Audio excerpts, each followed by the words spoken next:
Now, very interesting story to tell you. I hope now you see that I have 42 pages, but there are reasons for this. I've told you, that's why I don't know how much time I need. Maybe I have to speak very fast when I go through the slides. You see, I was a Charles Stein student. And it's a very interesting thing that I never thought of being his student to start with. And when I was time for me to start thinking of writing a thesis, I always wanted to do probability.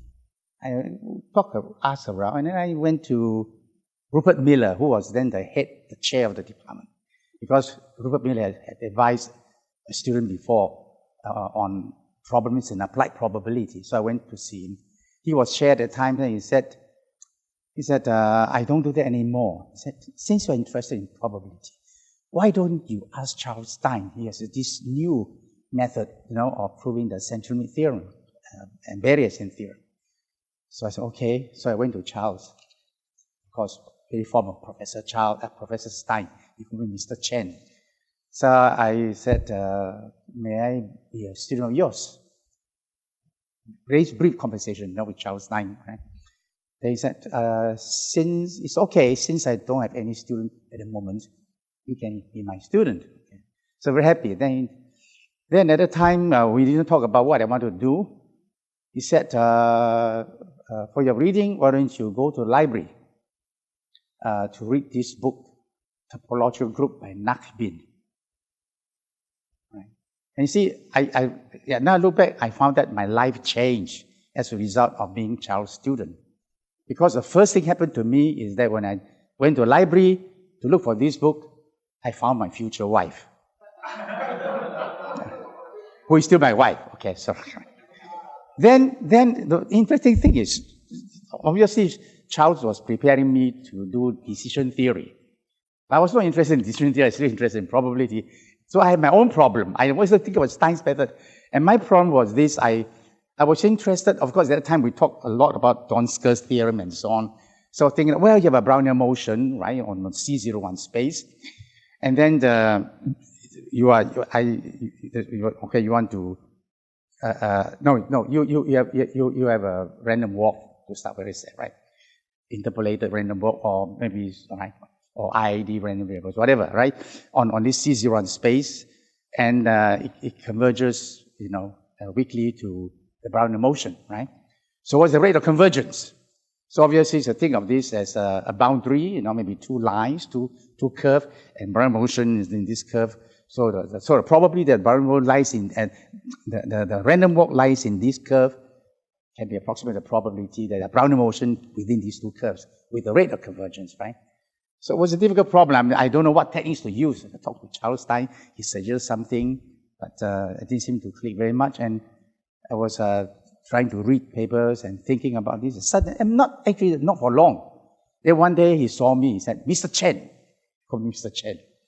I have bad mathematical news for you. I got a shock. I said, what bad mathematical news? He said, your problem has been solved by a Russian mathematician by the name of Nagayev. He said, the paper is in Russian, but there's an English summary. So I would like to look. And I saw the result. I got a Berry-Esseen bound, right? Except that the third moment becomes square third moment in the numerator. So that's it. Okay, I'm not doing decision theory. So my problem is solved. Then, of course, now naturally I'll do Stein's method, right? Then I have a very good friend who's called Richard Shorrock. We call him Dick. Very nice man, a good friend of mine, who unfortunately passed away more than 15 years ago of heart attack. He's a very nice person, right? A very good friend of mine. He has said lecture notes. Apparently, I think the lecture notes were not his lecture notes. The lecture notes taken by Bobby Mariano, who was actually, he became the dean of, the first dean of Singapore Management University for a number of years. I knew him at that time. When somebody would get together, have dinners together. So these notes of Bobby Mariano I gave to, because he was not interested in the science method. Right? These were notes on course on science method by Charles Stein. He gave to Dick Shorrock. Dick said, read this. So I started reading the notes, right? And then you read the notes, you find that the notes are full. Almost every lecture is incomplete. And there's Charles Stein. You know, you see, I attended his lectures on decision theory. It was the same thing. We come lecture is I'm going to prove something. Right, halfway he got stuck because he's trying to prove something using his own proof. He got stuck. Then he said, when lecture is over, he said, okay, I'll finish it next week. When he came next week, he started a new problem, and he gets stuck again. So I read the notes. Every lecture is incomplete. Then he tried to prove the Berry-Esseen theorem. Incomplete. Then suddenly I found one that was complete. They're using what you call the concentration inequality. So I'm going to talk about this, right, and how it's influenced my research. I was very happy. But of course, ultimately I was not interested in normal because I was thinking that maybe do Poisson. So I talked to him, said, can your method be applied to Poisson? He said, of course it can. So I said, okay, I'm going to work on this, right? So that's how I went to Poisson because all those things are normal, right? So, but however, now this is the story, right? So I read this and I was fascinated because of the way he did it, right? And the idea is that if you have a new method, that is normal approximation, that means a method for you to prove it. You got to test your method on the Berry-Esseen theorem. Your method should be able that should allow you to prove the Berry-Esseen theorem. Okay, so the first test. So as I keep reading, never complete. He never proved the Berry-Esseen theorem. He tried many means, a lot of different techniques. And finally, I saw this one complete. I was very happy, right? So as I said, we must do the Berry-Esseen theorem. But his proof was for IID. So therefore, the first thing for me to do is to prove independent but non-identically distributed. Right? But of course, I was doing Poisson for my thesis, so I was not thinking of this very much, but it was always in my mind, right? And then, as I told you that, I solved it when I was in Sweden in a train from Gothenburg to Uppsala. I'll tell the story later. Okay, so this is it. Okay, so this is my outline. I will give you Stein's proof of the Berry-Esseen theorem in the IID case, right? Using concentration inequality. Actually, I don't know why you call it concentration inequality, which actually has a different meaning when you do, right? But you call it concentration, so I always call it concentration inequality. And I know that it has caused a lot of confusion because when I talked to Yvonne said, I keep thinking that when you said concentration inequality, you were talking about that kind of concentration inequality. I said, no, that's Stein's concentration inequality. Then I'll give you my proof of the independent but non-identical case by also proving a concentration inequality. That's actually not easy, okay, but I want to do it. Then this has influenced my subsequent research for normal approximation. So there are many situations where I use, or my collaborator use, together, we use concentration inequalities. Then I will talk about, I had enough of concentration inequality because it's very difficult. And you do concentration inequality because you want to retain the classical Berry-Esseen theorem. You want third moments. You don't want to go beyond third moments. That's the reason why, okay? But Stein also talked about induction, which actually Bolthausen did when he proved the combinatorial central native induction. But Stein talked about induction. He also tried induction. For Berry-Esseen, he also did not complete his proof with the induction. For some reason, nothing complete. This only thing is completed. And then what did I say? So, but the thing is that if you don't want to, but the thing is that for many problems, okay, you want to have third moments because of theoretical reasons. Third moments, right? Because that is the sort of, the theorem always, the third moment is a sort of minimum moment that you need to use. Of course, you can have second moment, but then you get truncation. But if you don't want truncation, minimum moments. So this is what you want to do. But for applications, you don't really need the third moment. Many problems, you do have higher moments. So if you remove this thermal restriction, then you don't have to use concentration inequality. So I will show you what we can do without wanting to concentration inequality. That was without concentration inequality. Then I will show you some photographs. I missed some photographs, and I think when I show the photographs, one person will be will know that I missed some very important photograph. Larry, you will know why. Okay. Then I will present you a poem which I'm very proud to have written jointly with Yu Kiang, who interviewed Charles also. You mentioned him. He's a very, very good colleague, excellent English, right? And so I will show you later, right? So let's start with Stein's proof. First, before that, let's recollect. So what is the Berry-Esseen theorem? Okay. So if you have independent random variable, zero means finite variance and finite absolute third moment. You define B squared to be the variance of the sum. In other words, a B squared is the sum of the individual variances because the random variables are independent. And then you standardize W or normalize it. Sum X divided by B means zero anyway. So, and you let phi be the normal distribution of or the standard normal distribution function. Then the Berry-Esseen theorem says that the difference between these two distribution functions, the distribution function of W and the standard normal function, is bounded by an absolute constant, which have been reduced over the years, and now it's less than 1, right? But let's say, don't worry about, because Stein's method, you can't get less than 1 anyway. So it's absolute constant, sum of the absolute third moments divided by B cubed, right? But if the x's are ID, with the variances just sigma squared and the absolute third moment gamma, then this bound reduces to C gamma over sigma cubed root n. Now, we are going to do it, when you apply Stein's method, we assume that the variance is 1. So therefore, this becomes 1, and that would be the sum. Right? If you reduce this to ID, what you get is n times gamma, or n times absolute third moment. Remember that. So you think that n is very big. No, absolute third moment is very small. It's of the order 1 over n to the 3 over 2. So cancel with n, you should get 1 over n. Okay? So I'm just letting you know that you see n gamma, you think very big. No, it's not big. Okay? So we are going to consider case when b is equal to 1, so that is the bound that we're going to do. Okay. So what is Stein's proof? Okay, let's see. ID, zero mean variance is 1 over n, of course, because if the variance of the sum is 1, then of course each individual variance has to be 1 over n. And finite absolute third moment. And then we write W's k to be summation up to k. I only use it once.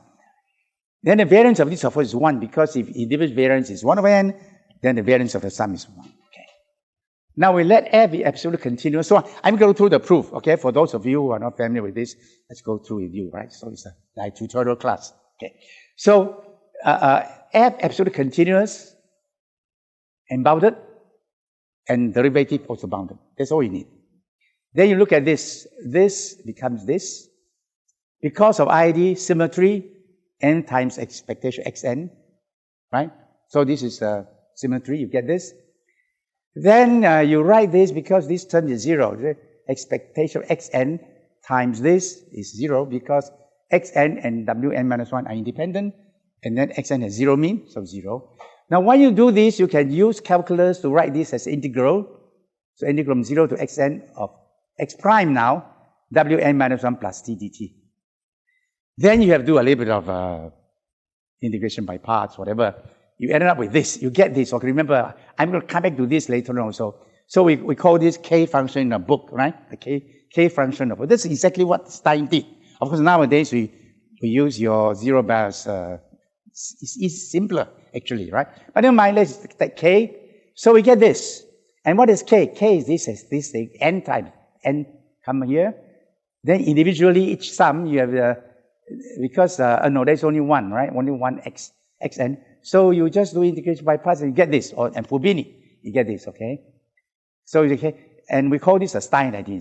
Okay, sorry, that's a typo. Stein identity, right? Just for identification. So we have a Stein identity here. Very simple. K turns out to be a density function. It's a density function. So if it's a density function, we let T, a random variable, to have this distribution, and independent of this. And we also calculate the expectation of this, and it's going to be this. Remember, n times absolute third moment divided by 2, and that is of the order 1 over root n. Okay? Now, if we do this, the Stein identity can be rewritten as this. And the reason they are independent is because if you look at this, when you have integration like this, it's the double integration like this, it's independence. So if you want to express it using random variable, these two will have to be independent. So we have this. Now, so what we want to do now, you want to bound this. This is what we want to bound, right? Then we use the Stein equation, f prime w minus wf(w) equal to now this indicator function. This is standard normal distribution function. So this, you take expectation of both sides, you get this, and then the expectation of this when w is wn is this. Right? But then you use the Stein identity, this one is equal to this. So you get this. Get a difference between two derivatives with the same derivative or the same function with different arguments. And suppose these two arguments are very close. So obviously, yes, to tell you, it's close, so obviously have it small, right? The thing is that if w were twice differentiable, you can proceed using Taylor's expansion. And immediately you get the bound. That's why from here you get the Wasserstein distance right away. But you want Kolmogorov distance, you cannot use calculus anymore. You cannot use Taylor's expansion because this is not differentiable. This has a discontinuity. Look at here. This equation has one discontinuity here. So let me write f prime using this. I get this. I get probability of wn minus 1 lying between two intervals when xn is less than t, and the other way around, I'm going to minus sign here. And then you get the difference of these two. So this expression becomes this. Now, this is easy. I'm not going to talk. This is very easy, okay? I mean, we can bound this easily. This, you have to do something else. Okay, let's see what we do. So, you take from above, you take absolute value of the two distribution functions. You get this bounded by this probability and this expectation. Now, this is easy. This immediately can be shown to be bounded by this. This one, what I'm going to do is this. Now, this one, I can actually show that to be bounded by this. Not an issue. So these two bounded by this. This one remains the same. So now, I need to bound this. This is conditional expectation. This is expectation. No expectation of the conditional probability. This probability given x and t. Now, these are all independent of wn minus 1. So when you condition, because of independence, you can treat these two as fixed. Right? So now, I have to compute this probability. And this is the probability of wn minus 1 lying between two intervals. And this is lying within an interval. This interval is supposed to be short. Of course, the location changes according to x, but the distance, the length of this interval is maximum minus minimum. Random, but it's supposed to be short. Right? Short with high probability. How do I compute this? And Stein computed this by an inequality which he called concentration inequality. So this is what he did. You go back to this Stein identity here. You choose a particular function, right? And that function is this. I should give it a name. I should call this inverted z function. But I don't want name to use right now. I think about it. It's inverted z function, right? Or reflected z function. Whatever it is, okay. So it's a function that's bounded, of course, right? This bounded by this. And this is the middle of these 2 points. Here is a minus delta, this is b plus delta, and this is 45 degrees. So what is the derivative? So this function of is bounded by this number, b minus a plus 2 delta over 2. And the derivative is precisely is an indicator of w lying between these two, or lying in that interval, a minus delta to b plus delta. So Stein, you take this, if you do this, what you plug into this identity, this one is bounded by this. But this is equal to this because of that Stein identity. And here becomes here. So this lie between here, which is bounded by, okay, so this is very clever. If this is bounded by this is bigger than this because these two together implies this. Right? If this is true, this is true. So therefore, this smaller set. Now they are independent, so this becomes probability of A of Wn minus 1 lying between A and B times probability of this. Right? But this is 1 minus the complement. Then you use Chebyshev. It's bounded by expectation of absolute T over delta. So this gets smaller. Now, this if I take delta to be 2 times expectation of absolute T, then this is half. Then this is half. Then cancel 2 in the denominator. I get this probability bounded by this, which is B minus A plus 2n expectation. This is of the order 1 over root n. This is, Stein called this concentration inequality. Very nice, right? So, I go here, I get this right. We go up to here last time. And then, this one, if I use a concentration inequality because condition on xn and tn, these two can be considered fixed, I get maximum minus this length. And then plus the error term that I've established. And you take expectation. Take expectation because you still have an expectation here. Then, how do I get this? Oh, I think I get, okay, I take expectation, I get this right away. Okay, I didn't, did I make a mistake someplace?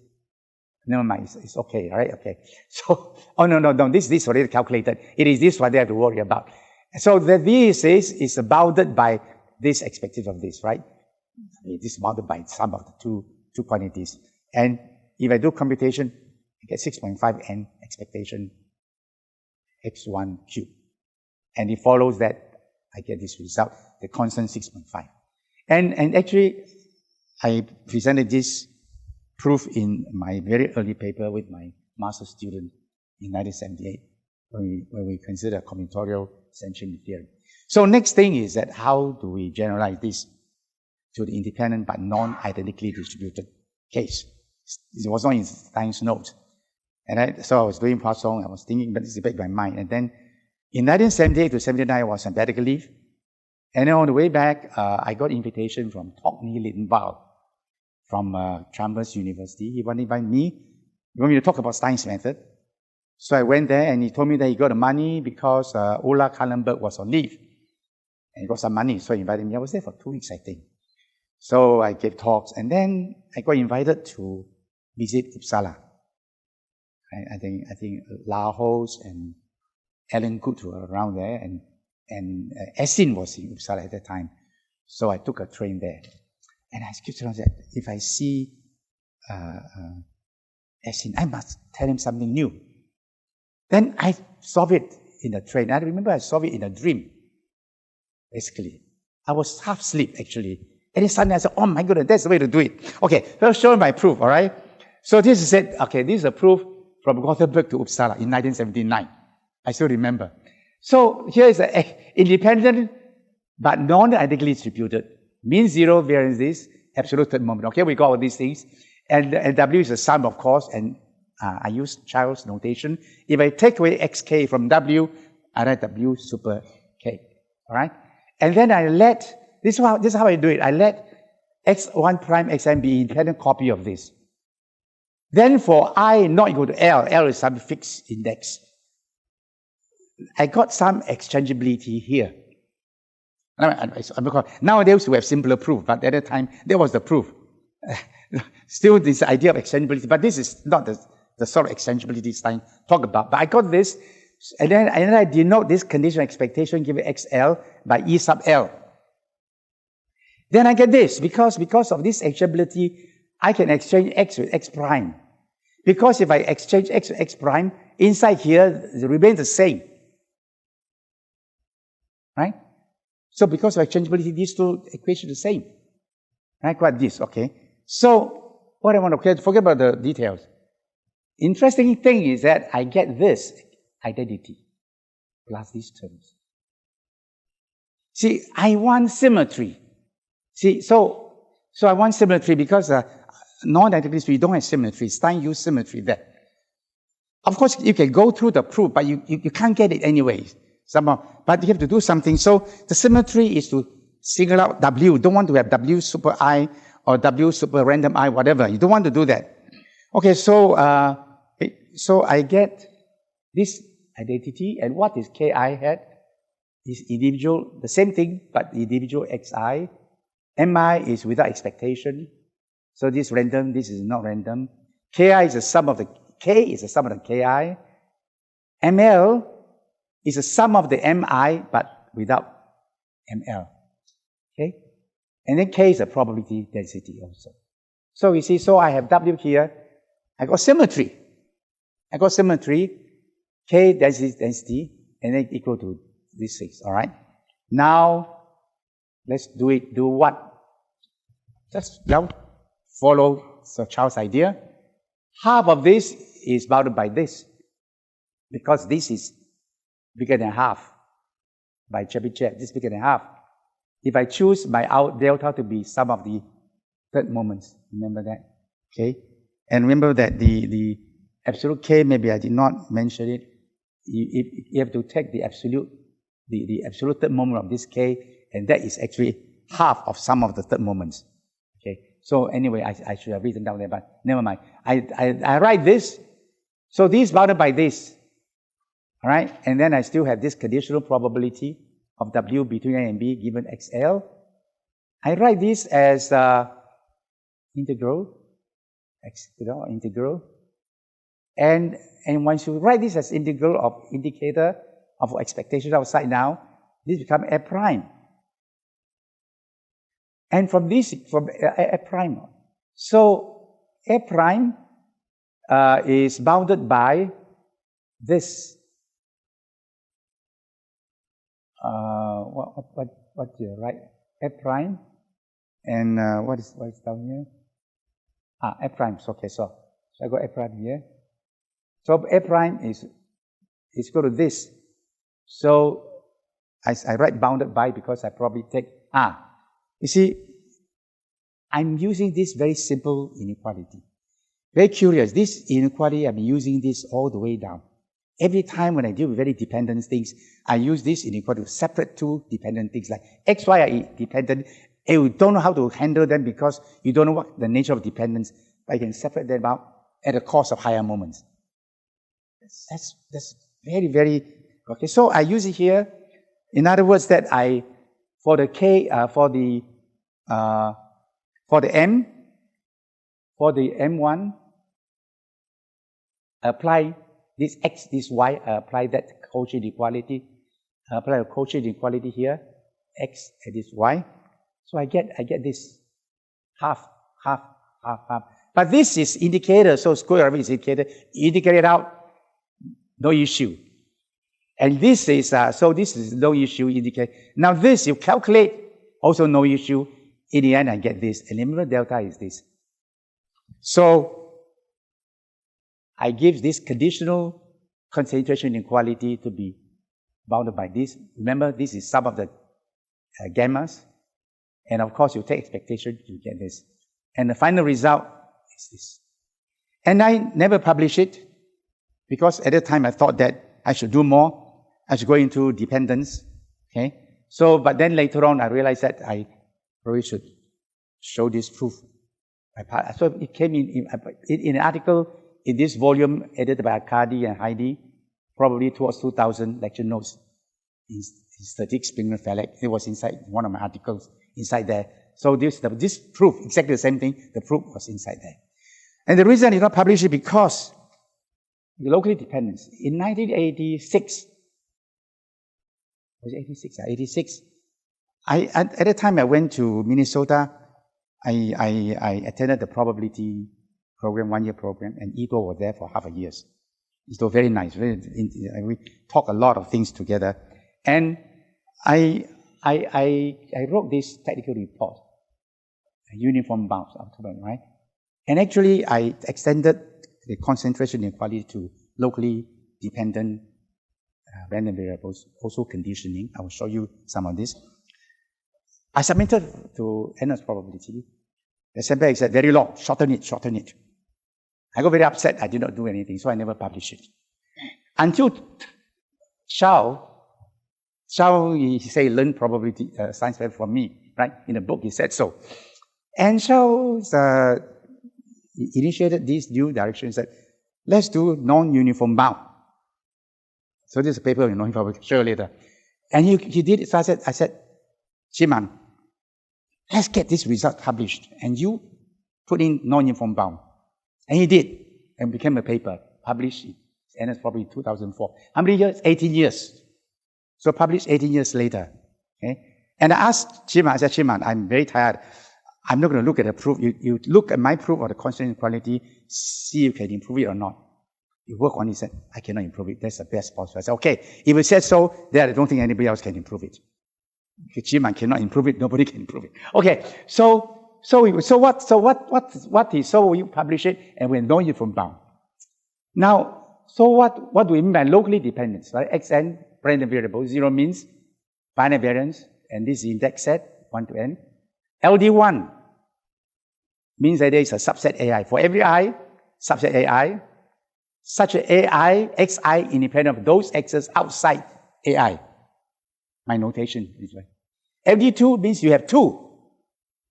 So Xi independent of those outside AI, and then those inside AI independent of those outside BI.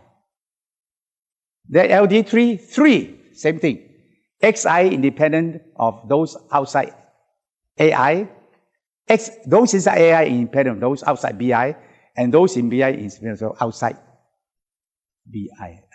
There's a C, yeah, outside C. Yeah. Okay. So now I want to show you the concentration inequality.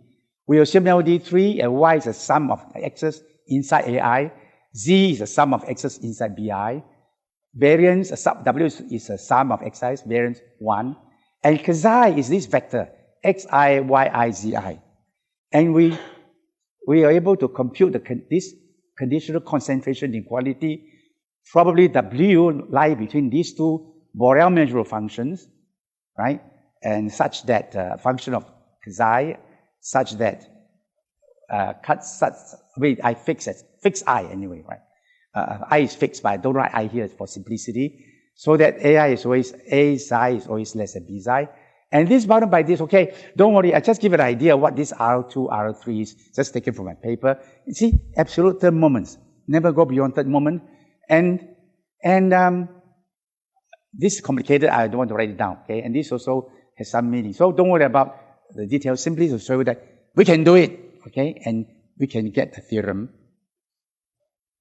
So actually it's a variance. Variance of the W without I. But it's not just without I, it's without some neighborhood I. I don't want to define a neighborhood here, it's complicated, all right? So really it's very close to sigma, very close to B, very close to 1. Very close to 1, I'm saying, very close to 1.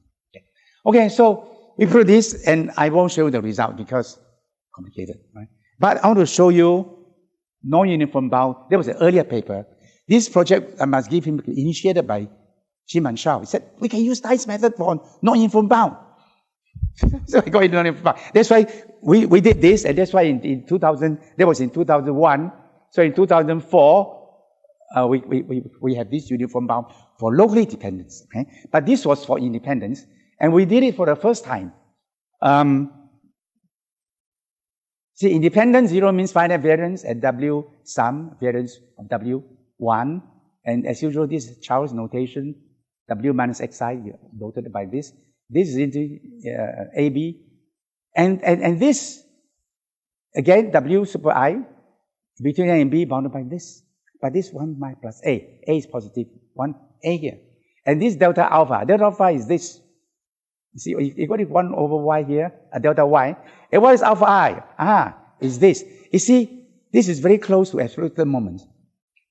Okay, so we get this concentration inequality.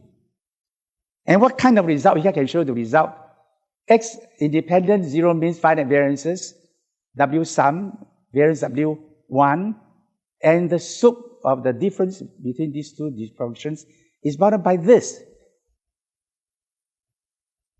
Corollary, bounded by this. Some absolute moment. Non-uniform in the sense that the bound depends on, sorry, by mistake, it should not be sup. Very tired. No sup, non-uniform bound, no sup, okay? I have to correct this. No sup. Because it all depends on X, okay? Sorry, okay? No sup. It X sup, that's nothing. Okay, no X, okay, no sup. So these things here. So I just copy from there, put it down there. Yeah, no sup, all right? So this is non-uniform bound. And we don't even assume third moment, right? It's less than third moment, but truncated. But it doesn't go beyond that moment when you remove the truncation, it's cute, all right? And,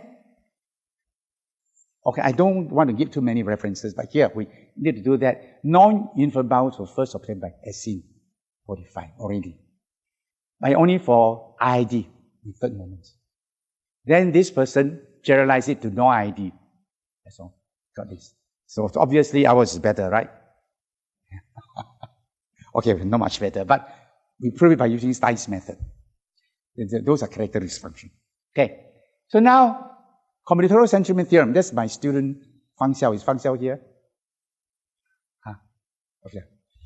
I must say it's my student, so all the hard work is done by him, okay? Just remember.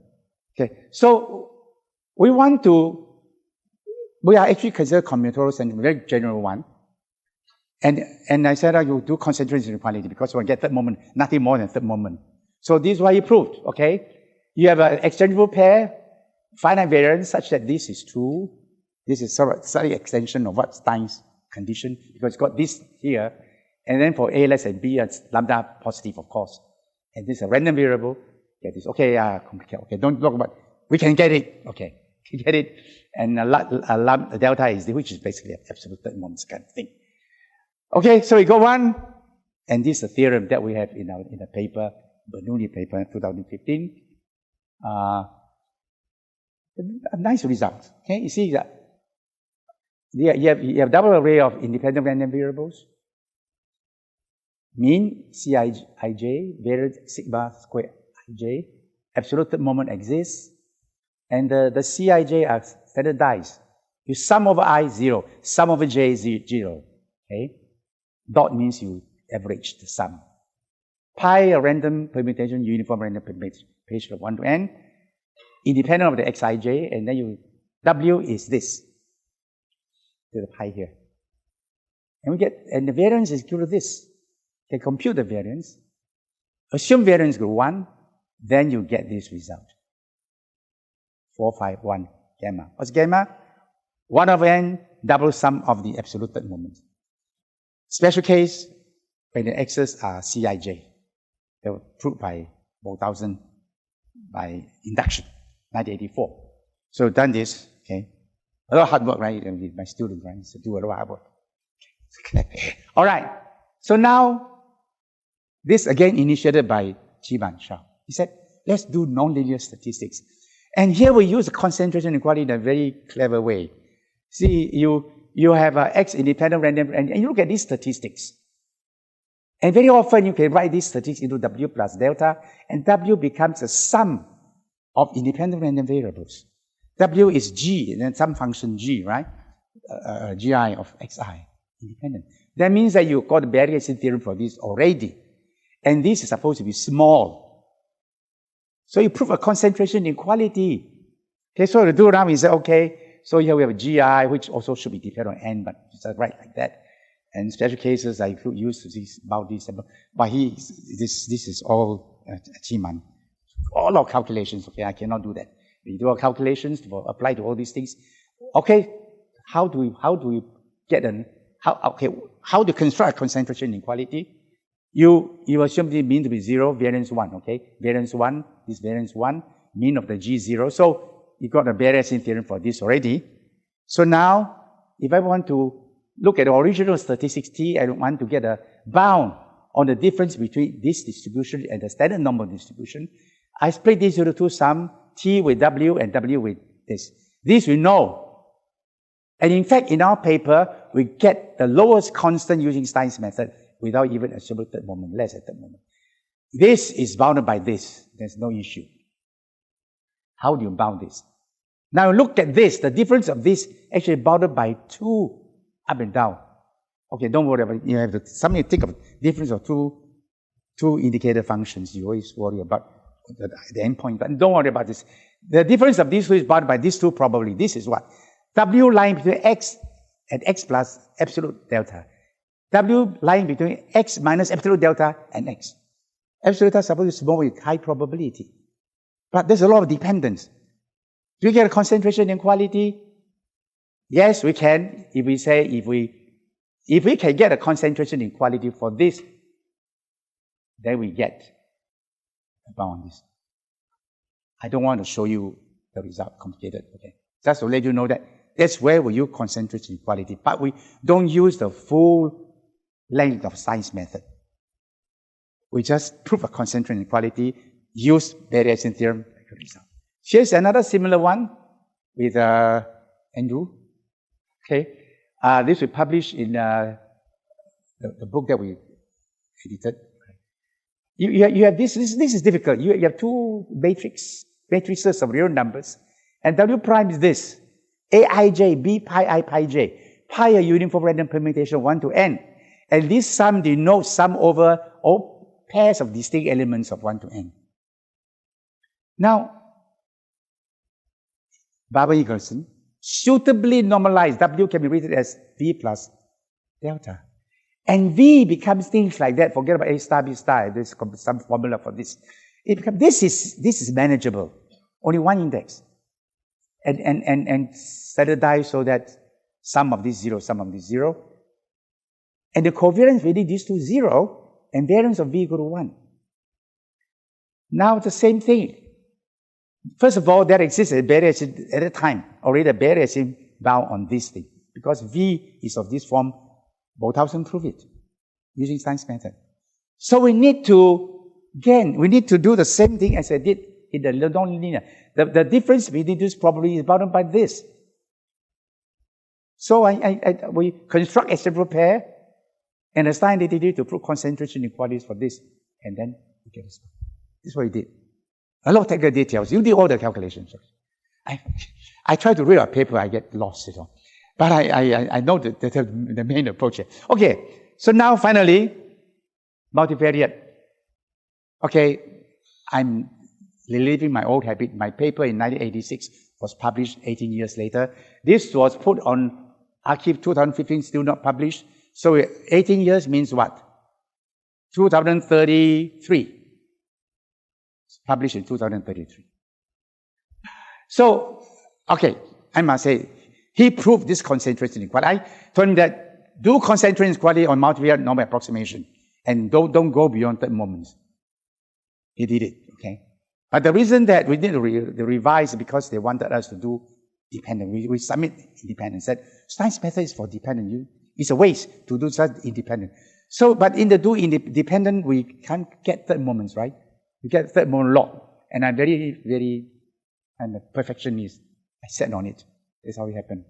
Still, we did not resubmit. Okay, but he did this. Very, very beautiful. Exchangeable pairs of k-dimensional random vectors. And this is, the D is a vector, which is W prime minus W. And absolute third moments exist. This is the Euclidean norm. And you have to assume this. Basically, it's assume that a lot of probabilities I mean, it's not identically the same as Kazai, not identically in one line, so to speak. Okay, and then this is a sphere, right? And then delta is defined to be this, because this is non-zero. So this basically is like this. Okay, and continue. Adrian has not taught me enough. I got 6. I don't want to continue on 6. I become 7. Right? Yeah. Okay. Then for any convex set A in RK and any epsilon, this is the convex set. Epsilon plus delta means you extend it out by this margin, and then this smaller, of course. Then you take the difference between two sets. It's like a small interval. Huh? Time, huh? Okay. Can I have a little bit? Okay. Okay. So this, okay. So this, okay, we get this. Okay, never mind. Okay, so can do it. But I don't want to show the result, very complicated. Now, this is a general theorem. Now, suppose you do want concentration inequality. And we allow fourth moments. Can we get the general result? This is what we get. We just assume this. Remember that the Stein beginning, the k function, but this is a random function. In a Stein case, this is a probability function. This is a random function. Just by assuming this, we can actually get common group bound.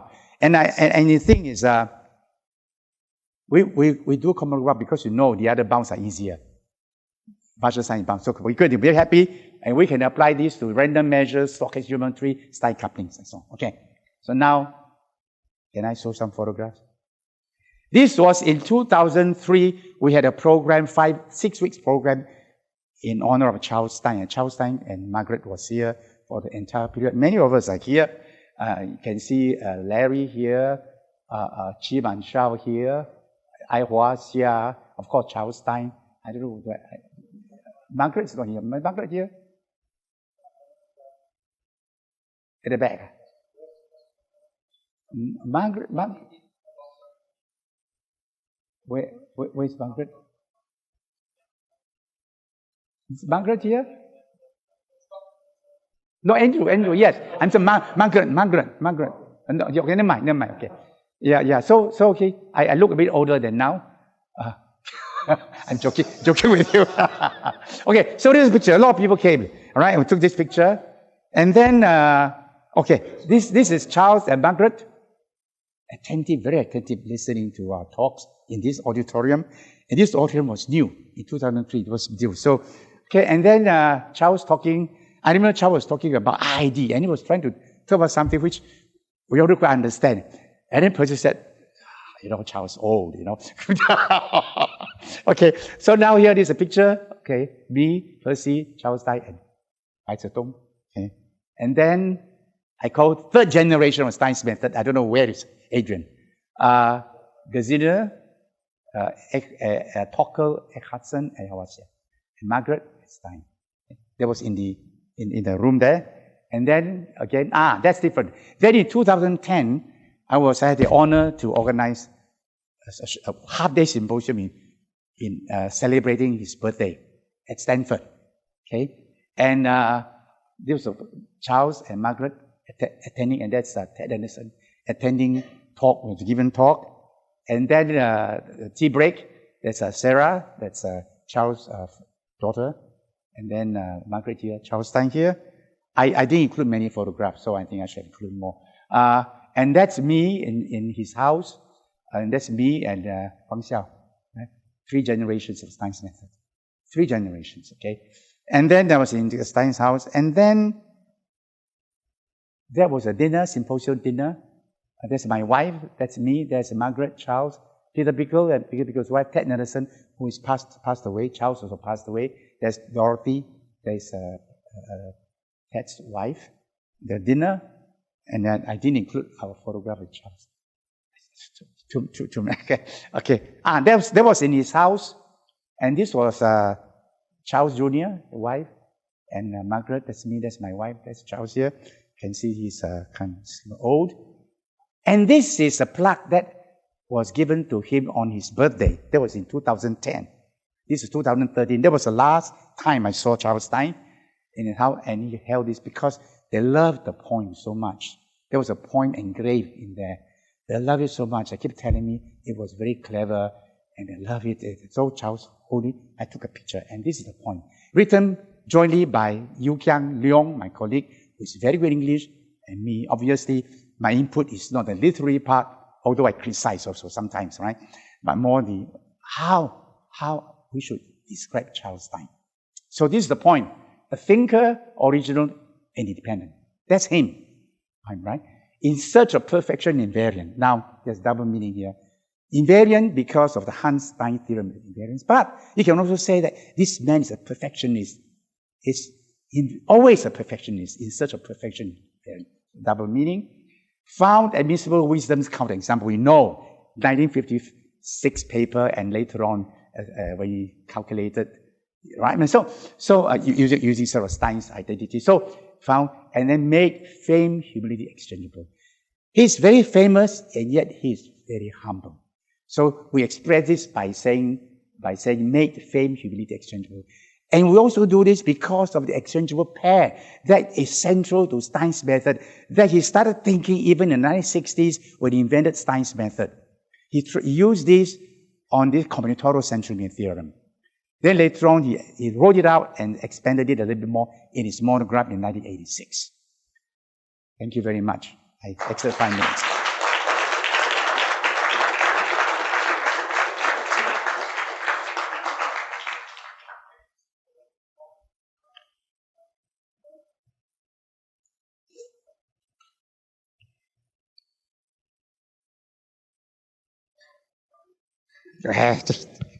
I think